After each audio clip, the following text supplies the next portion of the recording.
Paddington at the Circus. Michael Bond. Illustrated by R.W. Alley. One morning, Paddington was doing his shopping in the market when he saw a very tall man with a pointed hat and baggy trousers. The man was putting up a poster, and he was so tall, he didn't even need a ladder to reach the top of the billboard. The poster showed a huge tent decorated with colored lights, and across the middle were the words, "See the world's greatest circus. One night only." Paddington rubbed his eyes several times in order to make sure he wasn't dreaming. Paddington hurried back home to tell the others what he had seen. "The world's greatest circus?" repeated Jonathan, giving his sister a wink. "Are you sure? It's for one night only," exclaimed Paddington. "Don't worry," said Judy. "You won't miss it. Dad's got tickets for the front row," added Jonathan. "Mrs. Bird's coming, too." Paddington had never been to a circus before, and he was very excited at the thought. "I hope it gets dark early," he said. "Then we can see the lights." Paddington's wish came true. Seen from the outside, with all the colored lights twinkling against the night sky, the circus really did have a magical air. "Hurry! Hurry! Have your tickets ready!" called a voice. "The show's about to begin." "It's the man I saw this morning," whispered Paddington. "The very tall one I was telling you about." "That's one of the clowns," said Judy. "He isn't really that tall," began Jonathan. But Paddington couldn't wait. He could hear a band playing, and he was already hurrying on ahead. But if the outside of the tent had seemed exciting, it was nothing compared to the inside. There was a lovely smell of sawdust, and in amongst the jugglers and the acrobats there was even a girl selling ice cream. Mr. Brown pointed to a man in the middle of the ring. He was wearing a top hat. "That's the ringmaster," he explained. "He's in charge of everything. I expect you could keep a lot of marmalade sandwiches under a hat like that," said Paddington enviously. "I think I would like to be a ringmaster one day." Just then the tall clown entered the ring. He was clutching a long pole that had a bucket balanced on the end of it. When he saw Paddington waving, he came across to greet him. "Watch out!" cried Jonathan, as the clown leaned over to shake Paddington's paw. Paddington jumped up in alarm, but he wasn't quick enough. Before he had time to escape, the bucket had fallen off the end of the pole. Luckily, it was tied on with string, and it was empty, so Paddington didn't get wet. "Clowns are full of tricks," said Judy. "I'm glad I was wearing my duffel coat all the same," said Paddington.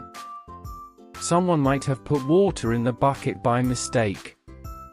I'm told ice cream is very good for young bears if they've had a shock," said Mr. Brown. He ordered 6 large cones. Then they all sat back to enjoy the show. "I feel better already, Mr. Brown," said Paddington gratefully.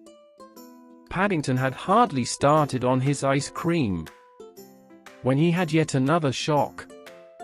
Glancing up towards the roof of the tent, he saw a man hanging from a rope. Jonathan looked at his program.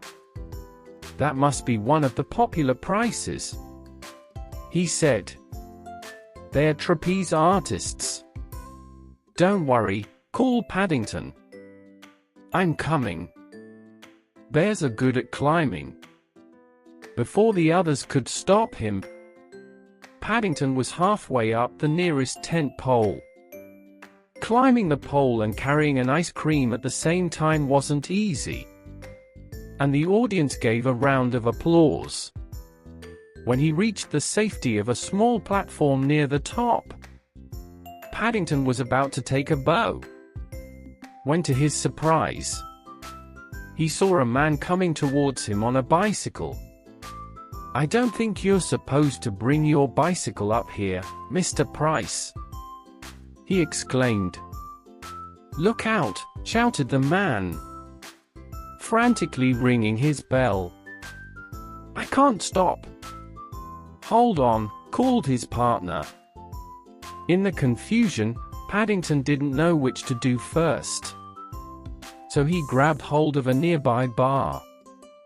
It came away in his paw, and before he knew what was happening, he felt himself flying through the air. The audience thought Paddington was part of the act, and they clapped louder than ever. Then a gasp went up as he missed the platform on the other side of the tent, and began swinging backwards and forwards in midair. "Oh, dear," said Mrs. Brown. "Whatever will he do now?" "I shouldn't worry," said Mrs. Bird. "Bears usually land on their feet." But even Mrs. Bird went quiet as Paddington's swings got slower and slower, until finally he ended up hanging over the middle of the ring. "Don't let go," shouted the ringmaster. "Whatever you do, don't let go." "I'm not going to," cried Paddington. He tried to raise his hat, but he was still holding the ice cream cone in his other paw. A look of horror came over the ringmaster's face as something soft and white landed with a squelch on his beautifully clean top hat. "Help!" cried Paddington. "I've changed my mind. I can't hold on much longer." Everybody in the audience began making suggestions, but in the end, it was the clown who came to the rescue. Balancing his bucket on the end of the pole, he stretched up as high as he could, so that Paddington could climb into it. "I hope the string doesn't break," said Mrs. Bird. "That bear had a very large lunch." "If the clown stretches any more," said Judy, "his trousers will fall down." Sure enough, they did, and the cheers changed to laughter as Paddington was lowered to safety. "Funniest act I've seen in years," shouted a man near the Browns. "More! More!" Paddington gave the man a hard stare. "I don't think I want to do any more," he announced. "In fact, I don't think I want to go on a trapeze ever again. I shall just sit and watch from now on." Then he caught sight of the clown's stilts. "It's no wonder you look so tall," he exclaimed. Paddington didn't think anything more could happen to him. But at the end of the evening, the ringmaster presented him with another ice cream, and insisted he take part in the grand parade. "After all," he said, "you were the star of the show. It's a pity we are moving on," he added, turning to the Browns. "It isn't every evening we have a daring young bear on the flying trapeze." "If you ask me," said Mrs. Bird wisely, "it's a good thing you don't. Otherwise there's no knowing where you would end up." Later that evening, when the Browns said goodnight to Paddington, they found him standing on the box seat by his bedroom window. He had a faraway look in his eyes. "I was taking a last look at the circus before it goes on its way," he explained. "Do you still want to be a ringmaster one day?" asked Judy. Paddington climbed into bed and tested his sheets carefully to make sure he was safely tucked in before answering. Then he lay back. "I think perhaps I would sooner be a clown," he said dreamily. "It must be nice to be so tall. You can always see what's going on in the world without having to stand on anything." It's the end of the story.